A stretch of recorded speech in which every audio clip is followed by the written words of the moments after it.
ജോലിക്ക് പോകണമെന്ന് ഞങ്ങൾ ആരെങ്കിലും പറഞ്ഞുവോ? വേണമെന്നും വേണ്ടെന്നും ഉണ്ണി തന്നെയല്ലേ പറയണത്. ഏതായാലും ആ ജോലി വേണ്ടെന്ന് ഞാൻ തീരുമാനിച്ചു കഴിഞ്ഞു. എന്താ ഉണ്ണിക്ക് ആ ജോലി ഇഷ്ടമില്ലേ? അതെ അമ്മേ, എനിക്കിഷ്ടമില്ല. BA പാസ്സായിട്ട് ഒരു LD ക്ലർക്കായിട്ട് ജോലി ചെയ്യാൻ ഞാൻ തയ്യാറില്ല. ഇതൊക്കെ ഉണ്ണിക്ക് നേരത്തെ അറിയായിരുന്നില്ലേ?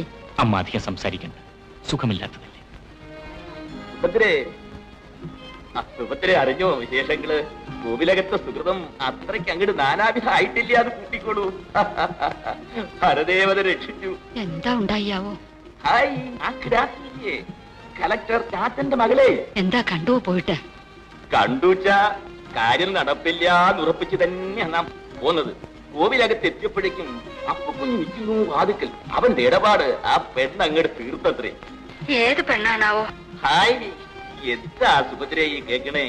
ആ ചാത്തന്റെ മകളില്ലേ കലക്ടർ, അപ്പക്കുഞ്ഞുള്ള രൂപ അവള് കൊടുത്തിരിക്കണു. അമ്പലപ്പറമ്പിന്റെ ആധാരം ഒഴിഞ്ഞു തരാൻ അപ്പക്കുഞ്ഞ് ഒരുക്കാണത്രേ. ഹരദേവത രക്ഷിച്ചു. അമ്പലപ്പറമ്പ് അശുദ്ധാക്കാണ്ട് കഴിഞ്ഞു. അതല്ലേ അറിയണ്ടു. ആ ഉണ്ണി എങ്ങടാ പുറപ്പാട്? ആ അമ്പലത്തിൽ പോയി ഒന്ന് കുളിച്ചു കുടുതോളൂ. ആ നോം ഒന്ന് കുളിച്ചു കുടിട്ട് വരാം. ഒരു വഴിപാടും ആയിക്കോട്ടെ. എന്താ കൃഷ്ണ? പരദേവതേ,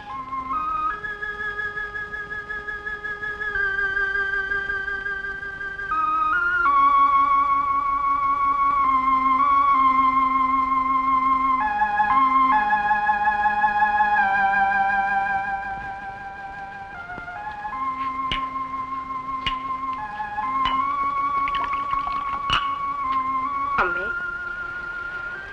കിട്ടുണ്ണി അപ്പുറത്തുണ്ടോ മോളെ? നോക്കില്ല. ഉണ്ടെങ്കിൽ ഒന്നിങ്ങോട്ട് വിളിച്ചോളൂ.